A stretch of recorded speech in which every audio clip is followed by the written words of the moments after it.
আমাদের বোর্ড আয়োজন করেছেন যে একমাত্র টুর্নামেন্ট, তো আসলে এটা খেলতে না পারাতে আসলে একটু খারাপ লাগছে। অ্যাজ এ জুনিয়র প্লেয়ার হিসেবে আমরা যত খেলবো তত শিখতে পারবো, দেশকে অনেক কিছু দিতে পারবো। আসলে এটা তো হতাশা, একটু খারাপ লাগার বিষয় যে আসলে আমাদের বোর্ড আয়োজন করেছেন যে একমাত্র টুর্নামেন্ট, তো আসলে এটা খেলতে না পারাতে আসলে একটু খারাপ লাগছে। সবারই তো আসলে খেলতে ইচ্ছা করে যে জুনিয়র প্লেয়ার হিসেবে আমরা যত খেলবো তো আমরা অনেক কিছু শিখতে পারবো। আসলে এটা তো আসলে আমার কল না, এটা হচ্ছে আমাদের যে সিলেক্টর স্যাররা আছেন, এটা আসলে তাদের কল, তারা বলতে পারেন, আমি আসলে এটা জানি না। সিলেক্টর কারোর সাথে কথা হয়েছে কিনা বা কারণ জানিয়েছে কিনা যে আপনাকে এই কারণে নেওয়া হয়নি? না, আমার সাথে আসলে ওরকম কারোর সাথে, কোনো স্যারের সাথে আমার কথা হয়নি। এই রাব্বি, যেটা হচ্ছে গেটের সামনে দাঁড়িয়ে ইন্টারভিউ আপনার কাছে কেমন লাগছে? না, আসলে এইসব নিয়ে তো আসলে কোনো, মানে সত্যি বলতে কোনো মন্তব্য নেই এটা নিয়ে, কারণ এটা তাদের বিষয়। আসলে এটা আসলে আমার তো এটা আসলে কিছু বলার নেই এখানে। আপনি তো অনূর্ধ্ব টিমের ক্যাপ্টেন ছিলেন, কখনো কি দেখেছেন গেটের বাইরে দাঁড়িয়ে সাংবাদিক ইন্টারভিউ? আমি তো আসলে এরকম ইন্টারভিউ দেই না বা সোশ্যাল মিডিয়া ওরকম ফলো করি না, সো আসলে হয়েছে কিনা বা কি আসলে আসলে জানি না এটা আসলে। আচ্ছা, পিসিআর দলের বাইরে আছেন, কতটা খারাপ লাগে কাজ করছে? আপনি একটা টিমের নাইনটিনে ক্যাপ্টেন, তামিমরা যে প্রতিনিধিত্ব করছে, অনেকে খেলছে, কিন্তু আপনার সে অন্য কিছুটা পিছিয়ে আছেন, কি বলবেন? না, আসলে অ্যাজ এ জুনিয়র প্লেয়ার হিসেবে আমরা যত খেলবো তত শিখতে পারবো আর দেশকে অনেক কিছু দিতে পারবো।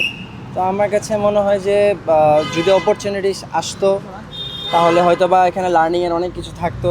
যেমন আমাদের ন্যাশনাল টিমের প্লেয়াররা আছেন, অনেক বড় ভাইরা আছেন, লাইক টপ সিনিয়র প্লেয়াররা এখানে বিসিএল খেলছেন। তো যদি তাদের সাথে ড্রেসিং রুম শেয়ার করতে পারতাম তাহলে হয়তো বা আরও অনেক এক্সপিরিয়েন্স গ্যাদার করতে পারতাম। আর আপনি একটা প্রশ্ন আছে, আপনি ঢাকা লিগে একবার 12টা ছক্কা মেরেছিলেন, সাকিব ম্যাচে 5 বছর পর একটা সেঞ্চুরি। তো সবাই আলোচনা করছিল যে এই ছেলেটা ভবিষ্যতে সাকিব হতে পারে। সেই সাকিব হওয়ার পর থেকে শুরু করে এখন বিসিএল এ ম্যাচই পাচ্ছেন না। তো একটু আক্ষেপ নিন, আপনি বলছিলেন যে যত বেশি খেলবেন তত বেশি শেখার একটা আগ্রহ থাকে। আক্ষেপ কিনা জানি না, বাট একটু খারাপ লাগা তো অবশ্যই কাজ করছে। অ্যাজ এ প্লেয়ার হিসেবে, অ্যাজ এ জুনিয়র প্লেয়ার হিসেবে তো বললামই যে আমরা যত ম্যাচ খেলবো বা মানে যত অপরচুনিটিস আসবে আমরা তত শিখতে পারবো। আর সবচেয়ে আমি যেটা বললাম যে আমাদের যেই মানে ন্যাশনাল টিমের যে প্লেয়ার ভাইরা আছেন, সো তাদের সাথে ড্রেসিং রুম শেয়ার করতে পারার একটা অন্যরকম মানে ভালো লাগা তো আছে, একটা অন্যরকম অভিজ্ঞতা। লাইক তারা অনেক বছর ধরে ইন্টারন্যাশনাল লেভেল খেলছেন আমাদের দেশের হয়ে, তো তাদের সাথে ড্রেসিং রুম শেয়ার করা বা তাদের সাথে যদি ম্যাচ খেলা অপরচুনিটিস আসতো সেই ক্ষেত্রে তো অবশ্যই আমার নিজের জন্য পার্সোনালি অনেক ভালো হতো। আপনার ব্যাচের অনেকেই অনেক দূরে এগিয়ে গেছে। আপনি যদি দেখি যে এই টুর্নামেন্টটা তারা খেলছে বা বিপিএলও খেলেছিল, আপনি সেখানে ছিলেন না। তো রাব্বির কোথায় কাজ করা উচিত? যেহেতু আপনি অলরাউন্ডার, ব্যাটিং বোলিং দুই ক্ষেত্রেই অনেক কাজ করতে, অনেক কিছু শিখতে হয়। রাব্বি কোথায় একটু পিছিয়ে পড়ছে তার মনে হয়? না, আমি তো আসলে নর্মালি তো প্র্যাকটিস করা ছাড়া তো উপায় নেই, প্র্যাকটিস করছি। হ্যাঁ, এটা ঠিক একটু গ্যাপ হয়ে গিয়েছে, অপরচুনিটিস একটু কম আসছে, সো প্র্যাকটিস করছি। আমার প্র্যাকটিস ব্যাটিং বোলিং নিয়ে আমি আমার কাজ করছি। এখন জাস্ট যখন অপরচুনিটি আসবে এটা প্রুভ করতে হবে। এমনিতে এই সময় কোনো কোচ বা কারোর সঙ্গে আলাদা করে কাজ করা হয়েছে?